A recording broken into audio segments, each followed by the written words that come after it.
De Heer zal bij u zijn, de Heer zal u bewaren. Lezing uit het heilige evangelie van onze Heer Jezus Christus volgens Matthäus. Lof zij u, Christus. In die tijd werd Jezus door de geest naar de woestijn gevoerd om door de duivel op de proef gesteld te worden. En nadat hij 40 dagen en 40 nachten had gevast, kreeg hij honger. Nu trad de verleider op hem toe en sprak: als gij de Zoon van God zijt, beveel dan dat deze stenen hier in brood veranderen. Jezus gaf ten antwoord: er staat geschreven, niet van brood alleen leeft de mens, maar van elk woord dat komt uit de mond van God. En vervolgens nam de duivel hem mee naar de heilige stad. En daar plaatste hij hem op de bovenbouw van de tempelpoort. En hij zei tegen hem: als ge de Zoon van God zijt, werp u dan naar beneden, want er staat geschreven, aan zijn engelen zal hij omtrent u een bevel geven dat ze u op de handen nemen, opdat ge uw voet niet zult stoten aan een steen. Maar Jezus zei: er staat ook geschreven, ge zult de Heer uw God niet op de proef stellen. En tenslotte nam de duivel hem mee naar een heel hoge berg, vanwaar hij hem alle koninkrijken der wereld toonde in hun heerlijkheid. En hij zei: dat alles zal ik u geven als geen aanbidding voor mij neervalt. Toen zei Jezus hem: weg Satan, er staat geschreven, de Heer uw God zult gaan bidden en hem alleen dienen. Nu liet de duivel hem met rust en er kwamen engelen om hem te dienen. Woord van de Heer. Wij danken God. Beste mensen, vandaag begin van de vasten. Maar dat woord vasten en vaste tijd gebruiken wij eigenlijk niet meer. Het is vervangen door het woord 40 dagen tijd. Omdat we 40 dagen de tijd krijgen om ons leven weer af te stemmen op het leven zoals God het bedoeld heeft. Want het dagelijkse leven van ons is onderhevig aan slijtage, aan gewoonte, aan negatieve invloed van buitenaf. En vandaag zegt dat woord van God ons dat er op ieders leven 3 grote aanslagen worden gepleegd. We kennen de AIVD.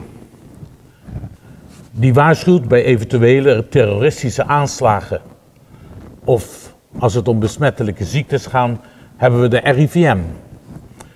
Maar wie onderkent de aanslagen op ons privéleven?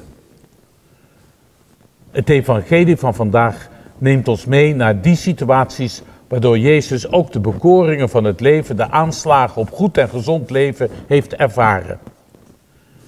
De eerste aanslagdreiging. Een steen in brood veranderen. Dat is de bekoring van het bezit. Hocus pocus en ik heb de loterij gewonnen. Ik kan me alles veroorloven.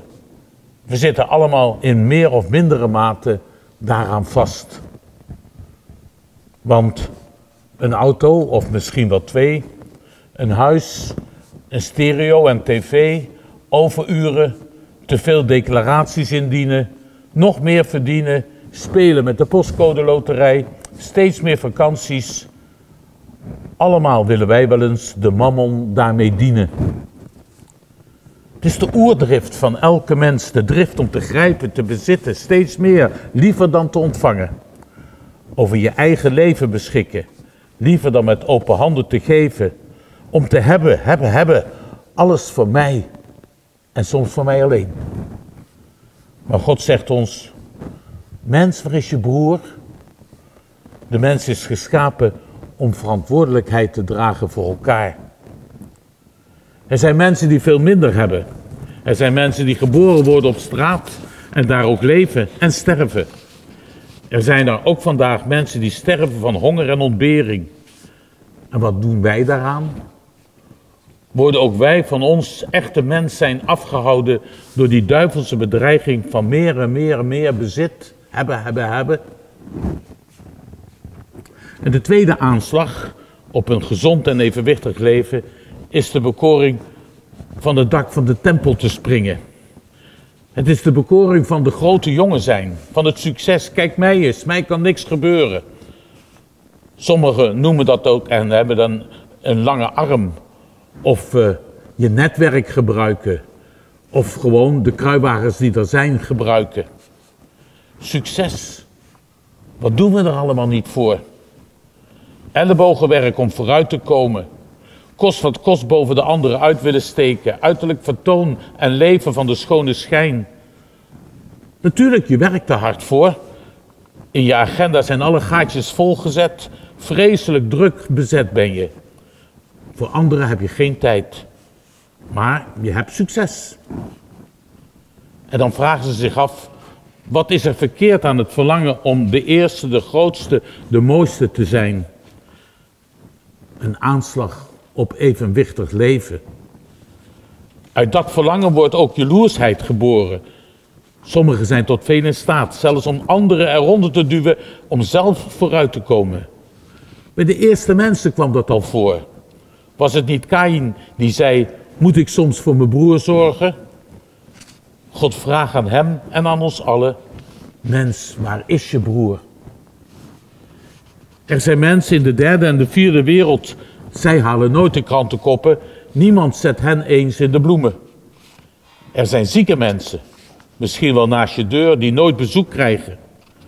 Voor sommigen is die naaste niet eens zo ver weg. Die zit gewoon te wachten in je eigen gezin. Want zijn wij werkelijk zo geweldig bezet? En de derde aanslag, de derde bekoring, voor een afgod op de knieën gaan. Die is eigenlijk nog het ergste. Wie bezit als hoogste doel neemt, wie steeds maar jacht en jaagt naar meer en voor iedereen bezet is, zo iemand ontziet niets of niemand meer. Die raakt aangestoken door het virus van bezetenheid. En zo vermoordt Kaïn telkens weer zijn broer.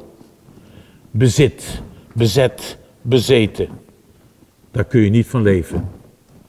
Voor zo'n virus bestaat er geen eenvoudig medicijn. Dat is echt een zeer gevaarlijke aanval op een evenwichtig en gezond leven. Jezus had oog voor al die gevaarlijke aanvallen op het leven. 40 dagen soberheid, 40 dagen bezinning op het leven. En daarin vond hij de kracht om aan die bekoringen te weerstaan. En zijn hele verdere leven heeft hij getoond wat voor hem belangrijk was. Er zijn voor de anderen en voor de ander met een hoofdletter, God zijn Vader. En nu ook voor ons 40 dagen om nee te zeggen tegen bezit, tegen bezet en tegen bezeten. 40 dagen om eens een radicaal het roer om te gooien en zicht te krijgen waardoor jouw evenwichtige bestaan wordt bedreigd. De aanslagsbestrijdingscoördinator in jezelf zal het misschien moeilijk hebben, maar je moet niet te bang zijn. Trek het je allemaal aan. Je wordt er beter, je wordt er meer mens van. Amen.